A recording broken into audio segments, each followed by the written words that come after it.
Oke, bismillahirrahmanirrahim. Assalamualaikum warahmatullahi wabarakatuh. Waalaikumsalam warahmatullahi wabarakatuh. Silakan boleh di-on-kan kameranya sebentar.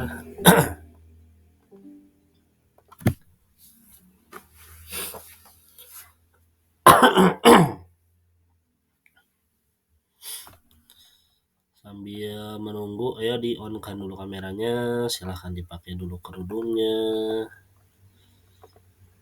Udah pada mandi belum nih? Dingin banget mandi ya. Nah, kita berangkat. Iya, Pak. Dingin banget nih, Bapak juga sampai pilek.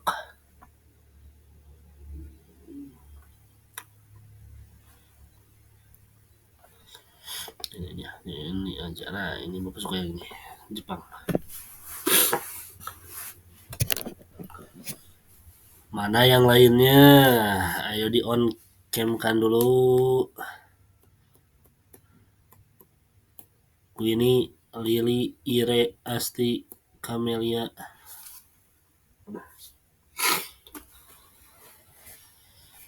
Terus Salsabila, Kaya, Gisel, Nabila. Nah,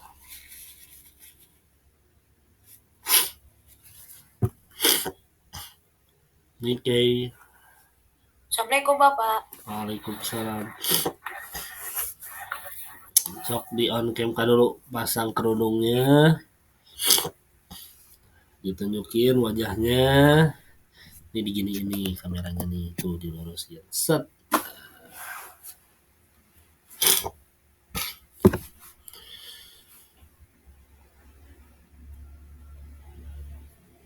Erpi, Lili, Ila, Gisel, Nikkei, Amel. Yuk di on cam kan.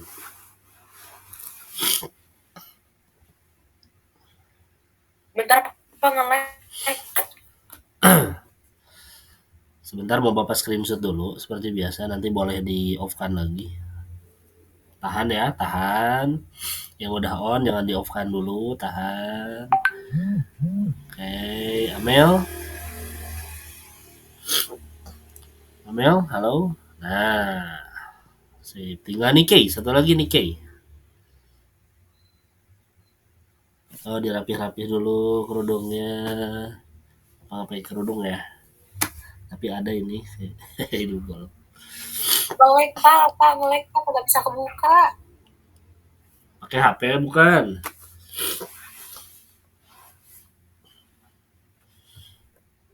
Ila lagi di mana itu, di astronot Ila? Ditunjukin wajahnya dulu. Nah, tuh muncul tuh Niki pakai HP. Nah, sip. Oke, sebentar ya. Kita screenshot dulu ya. Coba wajahnya ke kamera dulu semuanya. 1, 2, 3. Sip. Oke, ini pada sehat semuanya. Alhamdulillah sehat, Pak. Alhamdulillah sehat ya. Aku juga sehat tapi sedikit pilek. Dingin banget mandi hari ini. Ini udah mau, sebenarnya lagi masuk musim hujan. Baik, hari ini Bapak kalau secara materi kan udah selesai ya, tapi Bapak akan review aja materi tentang hukum Archimedes ya. Kita akan review. Kemudian nanti di akhir ada quiz ya tentang hukum Archimedes yang udah Bapak siapin. Hari ini nggak ada hitungan, sebenarnya lebih ke teori ya. Jadi ini masuk ke salah satu kisi-kisi di PAS ya.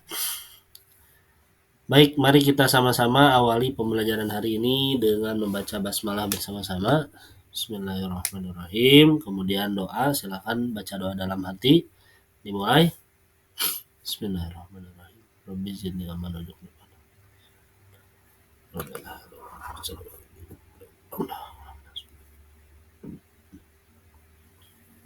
Ini Allah ya Rabbal Alamin. Oke. Bapak sudah baca kemarin komentar-komentar dari kalian ya. Alhamdulillah overall membuat Bapak menjadi harus lebih kreatif lagi dalam mengajar mungkin ya. Karena ini materi fisika, siapa yang suka fisika ya? Tapi alhamdulillah itu beberapa ada yang suka gitu. Mungkin nanti semester 2 Bapak bisa lebih banyakin lagi prakteknya. Ada yang minta Pak banyakin prakteknya. Oke, nanti kita banyakin prakteknya. Pak banyakin gamesnya. Oke, nanti kita banyakin gamesnya. Banyakin hadiahnya. Ada yang bilang hadiahnya jangan chat time. Waduh ya. Nanti ya kita cari sponsor dulu untuk hadiah. Mudah-mudahan bisa membuat kita senang dalam belajar ya. Oke, kita akan mulai. Bapak akan share screen. Di sini sudah munculkah presentasi Bapak? Udah muncul belum? Udah, Pak. Oke, sudah ya. Nah, hukum Archimedes. Nih, kalau kalian masih ingat tentang hukum Archimedes kan kemarin Bapak pernah dulu ya. Waktu di sekolah Bapak pernah nyerita Archimedes itu apa kata-kata yang keluar dari Archimedes, masih ingat nggak? Kalau saya menemukan sesuatu, dia bilang apa?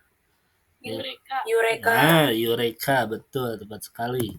Nih ya, the story of Eureka. Nah, jadi ternyata Archimedes ini gambarnya mohon maaf memang telanjang ini kan karena Bapak pernah nyeritain ya. Ini jangan dibayangin yang lain-lain. Telanjang itu karena dia menemukan konsep fisika tentang hukum Archimedes tentang gaya apung. Itu ketika dia lagi mandi, ya kan? Ketika dia lagi mandi di bathtub, kemudian ada air yang tumpah. Nah, air yang tumpah itu sama dengan volume air yang ada dimasukin ke dalam airnya. Kalian bisa uji coba di dalam gelas. Nanti kalau kalian pegang gelas isi air jangan terlalu penuh. Mau penuh juga boleh. Kemudian kalian masukin 3 jari. Nah, ketika dimasukin 3 jari, itu ada air yang tumpah. Nah, volume air yang tumpah itulah volume 3 jari kalian. Nah, jadi untuk mengukur volume benda yang tidak beraturan cukup gunakan gelas ukur gitu ya. Kita bisa lihat volumenya di situ.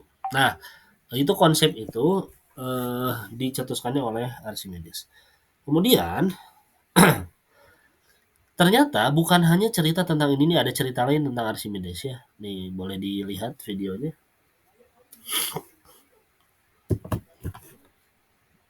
Oh, volumenya kecil. Nah, nih. Eureka. Think of Archimedes' Eureka moment. Ngerti ya bahasa Inggris ya? Bahasa Inggris ngerti ya? Udah jago lah. Probably think of this. As it turns out, it may have been more like this.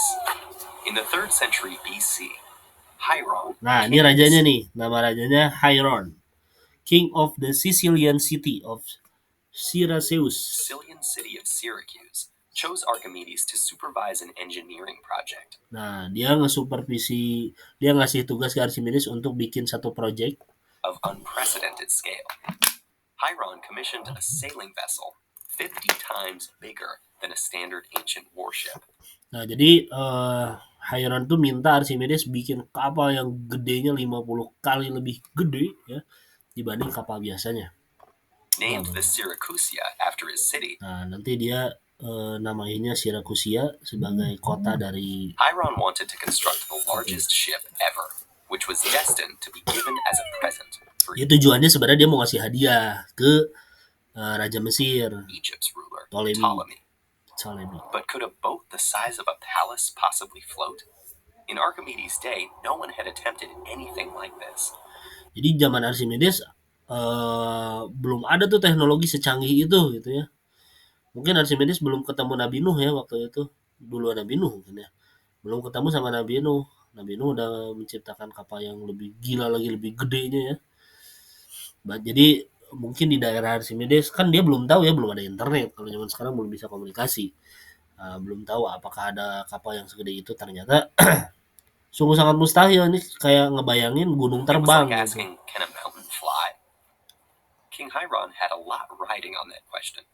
Hundreds of workmen were to labor for Terus permintaannya banyak banget gitu. Si Raja Hieron tuh minta si kapalnya itu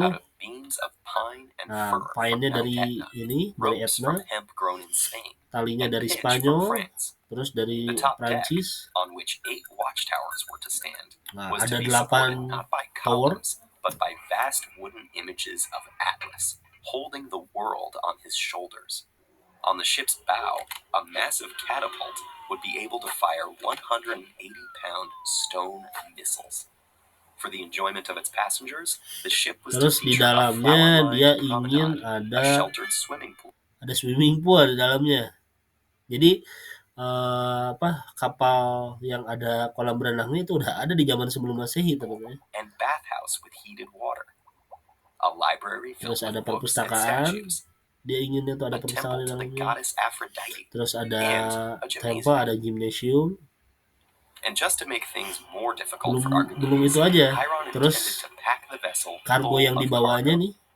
400 tons of grain, 400 tons grain, terus 10,000 jars of pickled 10.000 toples ikan, fish, 74 tons of drinking 74 ton water, air, and 600 tons of dan wool. 600 ton It wool. would have carried Terus well juga ada penduduknya yang ingin dibawa. over 1,000 people on board, including 600 soldiers. And it housed 20 Terus horses juga with 20 separate kuda stalls. To ingin build dibawa. something of this scale, only for that Tuh, to kalau mau bawa ini gimana zaman dulu Archimedes ngebayanginnya gimana gitu ya. Jadi setelah dia menemukan yang mahkota itu ya, menemukan teori mahkota, dia ditantang untuk ini. sink on its maiden voyage. Well, let's just say that failure wouldn't have been a pleasant option for Archimedes. So he took on the problem. Will it sink? Perhaps he was sitting in the bathhouse one day, wondering how a heavy bathtub can float, when inspiration came to him. An object partially immersed in a fluid. Kan kemarin dia udah menemukan tuh gimana caranya untuk tahu volume dari mahkota. Nah, sekarang dia dapat lagi ide sama dari konsep yang sama. Nah, ternyata ada istilah gaya angkat. Nah, gaya Archimedes ya. Di mana gaya Archimedes itu besarnya sama dengan gaya beratnya. Jadi kalau kita mau naikin benda yang berat, maka kita harus ganti si kolom air yang ada di sini dengan kolom udara gitu supaya dia keangkat. Ada di sini nih cepatnya nih. Cepetin ya, nanti kalian bisa nonton. Nah, ini nih.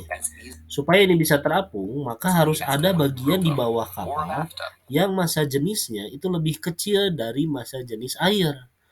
Supaya apa? Supaya bendanya terapung. Dan kita waktu itu pernah ya belajari mengapung, melayang, dan tenggelam.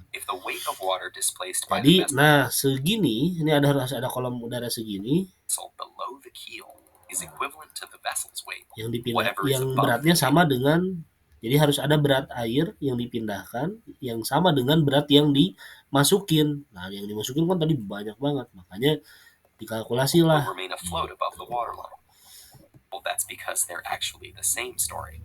Ujungnya sih dia berhasil, Archimedes berhasil datang ke Mesir dengan kapal yang begitu gedenya, sehingga Mesir pun terpesona dengan kapal buatan dari Archimedes.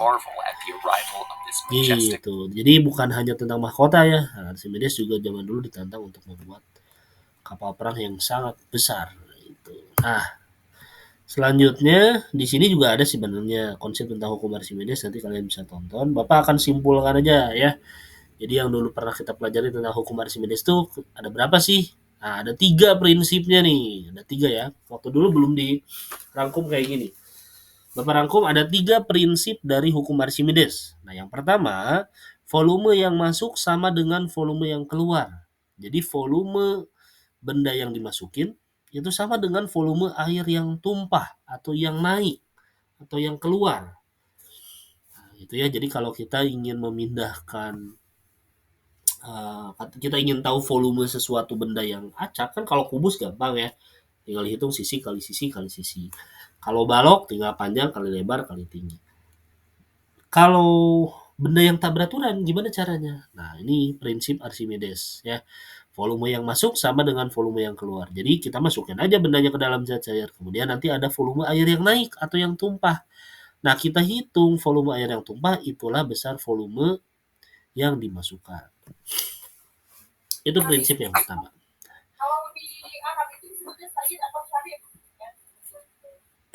Kalian lagi meet lagi? Itu ada suara. Lagi meet dengan Budais bukan? Halo. Enggak apa-apa.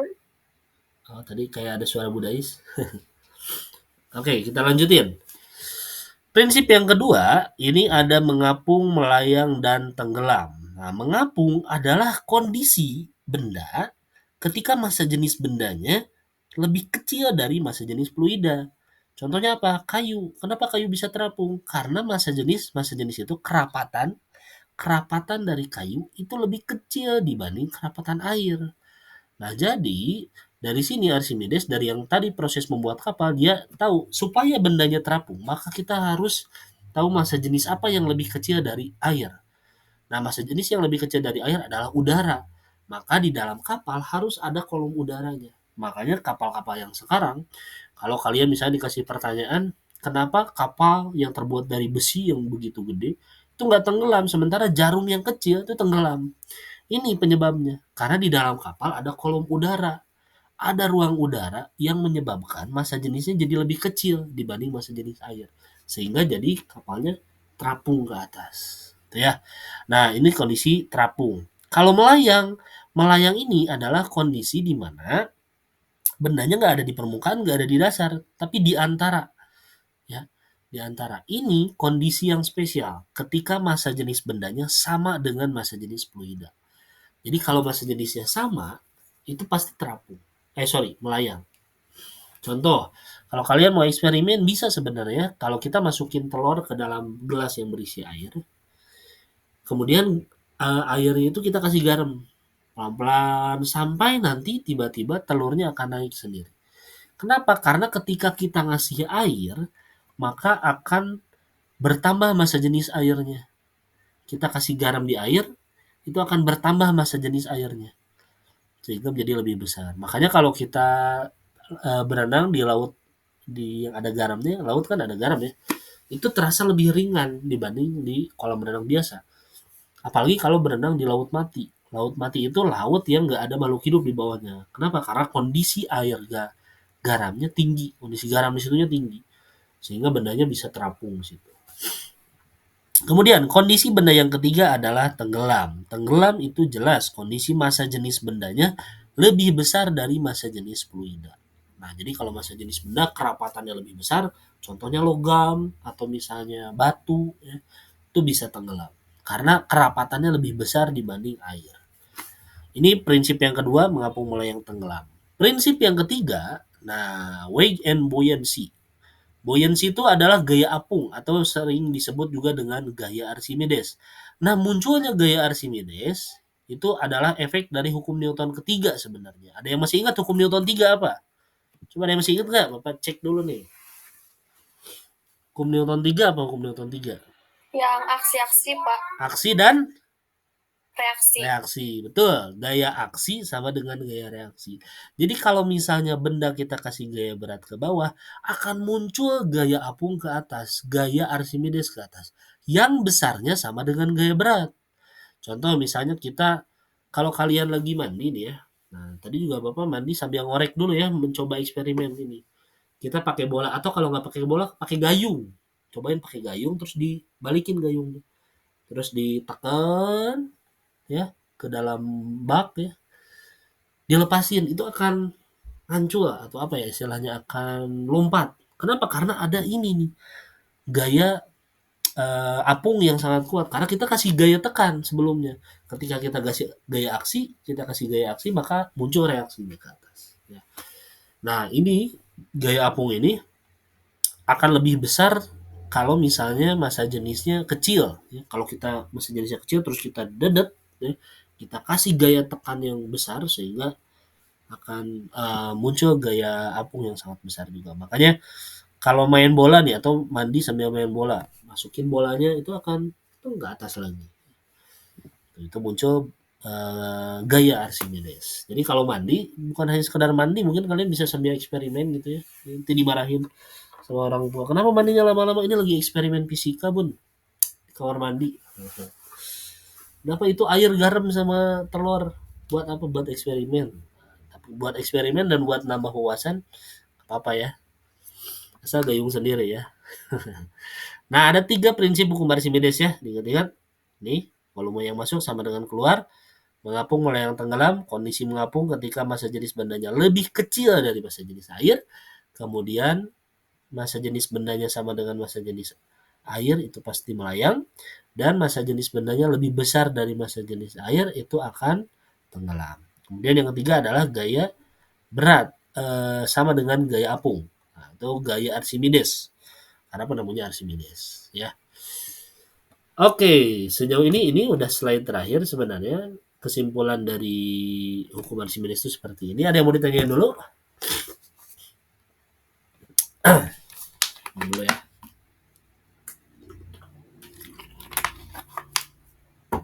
Ada yang mau ditanyakan nggak? Atau sudah jelas? Kalau sudah jelas, Bapak akan kasih kuisisnya di GC. Nah, ya.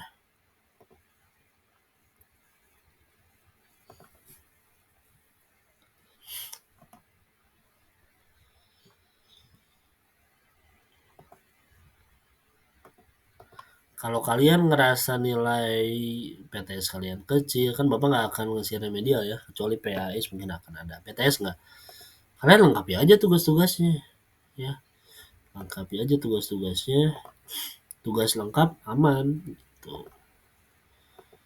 Kalau ada yang masih ngerasa, kemarin ada yang japri ke Bapak, Pak, saya tugas ini belum. Oke, bagus. Bapak kasih kesempatan lagi gitu ya.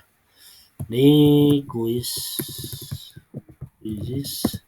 hukum Archimedes. Ini teori semua, nggak ada hitungan, lebih ke konsep yang tadi udah Bapak jelasin.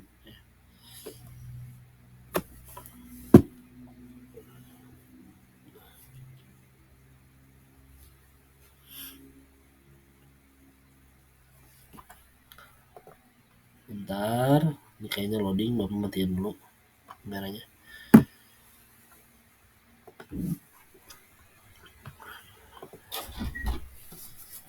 Oke, ini Bapak tugasin ya. Nah, dimatiin dulu ya, ini rada loading. Coba cek di Google Classroom, sudah muncul belum? Kuisisnya ada? Cek. Udah, Pak. Udah ada. Oke, silahkan itu dikerjakan. Hanya ada 9 soal pilihan ganda semua. Terus tidak ada hitungan, itu teori semua. Ada yang mau ditanyakan sebelum kita akhiri sesi Meet pada hari ini?